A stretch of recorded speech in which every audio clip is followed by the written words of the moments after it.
let's talk about Nakobe Dean. Widely expected to be a first-round pick. He falls all the way to the third round where the Eagles get a steal, and then he hasn't played this season. He's only played 2 defensive snaps coming into this game, but Kyzir White goes down with an injury. He's thrust into the game. This is the first snap that he's on the field. The Titans are going to run an inside zone, and so you've got your zone blocking going this way. The Eagles are in a 4-down front. They've been bad defending the run out of 4-down fronts this year. It's very important that the linebackers trigger quickly downhill. And so watch, this is Nakobe Dean. Watch his first step and where he meets his blocker. The line of scrimmage is at the 31. He's triggering downhill. Boom, he makes contact at the 32-yard line. We're just 1 yard past the line of scrimmage. He's able to get a hand on Derrick Henry, and he brings him down. Again, this is a 4-man front. It's very important how you fit the gaps. Nakobe Dean has the A gap.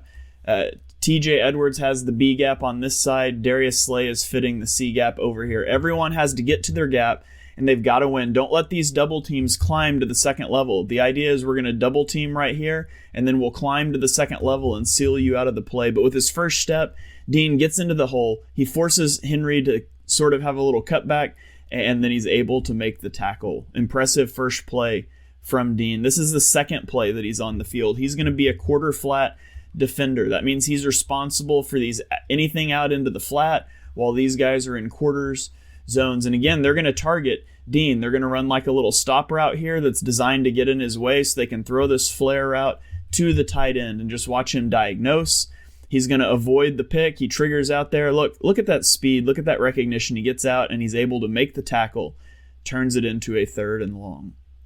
It's an impressive job there. Now, this is the next drive. He's going to be in a quarter flat again. This is Dean right here. He's going to be a quarter flat. This is going to be a vertical route that sort of comes inside, and then it's going to be an out route. So this out route does not get deep enough to be considered a vertical route where the safety becomes responsible for it. This is his route all the way. And so watch Dean here. He's with it in phase. He's able to make the tackle. Minimal gain. That's good coverage instincts from a linebacker that hasn't played very much this season. He hasn't played in this defense, and yet he's out here covering these routes really well. Again, we're going to see this is going to be quarter, half. This cornerback and safety are in quarters coverage. This is going to bail out into a half zone. And so on Nakobe Dean's side of the field, we're in quarters coverage. And so if you'll watch this vertical route, I think it's going to be like an in-breaking route. I'm not sure because he falls down, but it's something like this. And his job is to get hands on this wide receiver, sink far enough to pass it off to the safety. And so you'll watch, he does a good job of getting inside leverage. He hits the receiver, and then he turns, and he's going to get his eyes on the quarterback. He's responsible for anything to the flat. The running back's coming out of the backfield. Is he going to break my direction? You've got to get eyes on him. But he's able to disrupt the timing, and actually the receiver's going to fall down because of this contact. But again, just look at this job. He makes contact. Boom. The receiver timing is off. He falls down. He gets his eyes around, and then he starts to go to the ball. That's just a really impressive job by Nakobe Dean.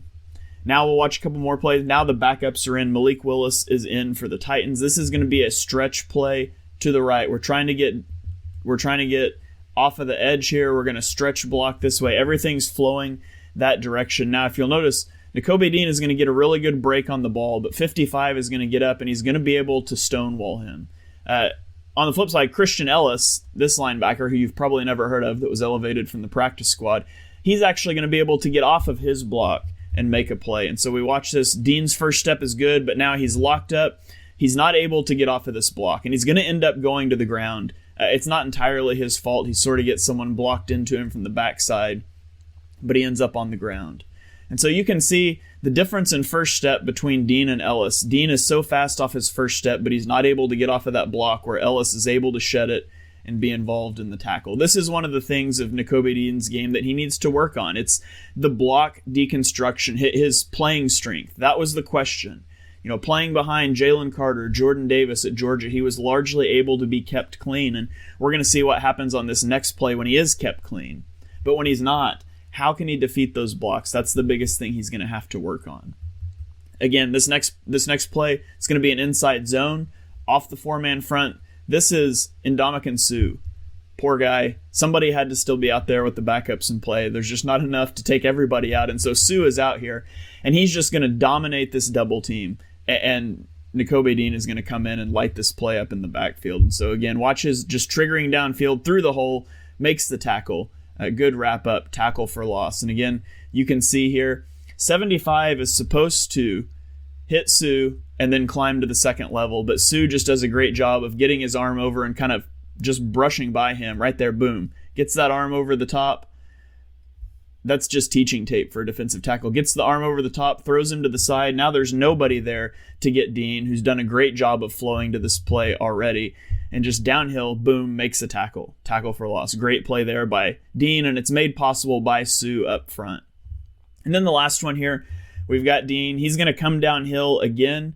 Pretty well. He's going to take on contact with 55, and he doesn't really get off the block. Again, this is the thing with him, but he is going to continue to fight, and purely on effort, he's going to eventually get off, and he's going to be able to come over and get involved in the tackle on the right side. So if we watch it here, boom, he's engaged. He's not really able to shed super well. Maybe he gets held a little bit as he tries to pull away, but it is impressive that he's able to eventually be around the play. He doesn't ever give up on this one. So we'll watch it one more time here. Takes on contact. The run's got to go to the outside, so he's trying to get off. Missed tackle by a linebacker, but because Dean pursues, he's able to be involved in that wrap-up.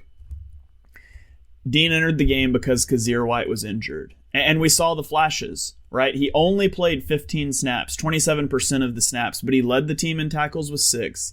He had the tackle for loss. He has a PFF grade of 72 on the day. That's not bad for a rookie who just simply hasn't played this year. I don't think you're going to see Nakobe Dean a lot down the stretch as long as the linebackers are healthy, but he gives them great flexibility in what they're going to do with Kyzir White and TJ Edwards this offseason, both on expiring contracts, and he gives the Eagles a lot of hope for the future at the linebacker position.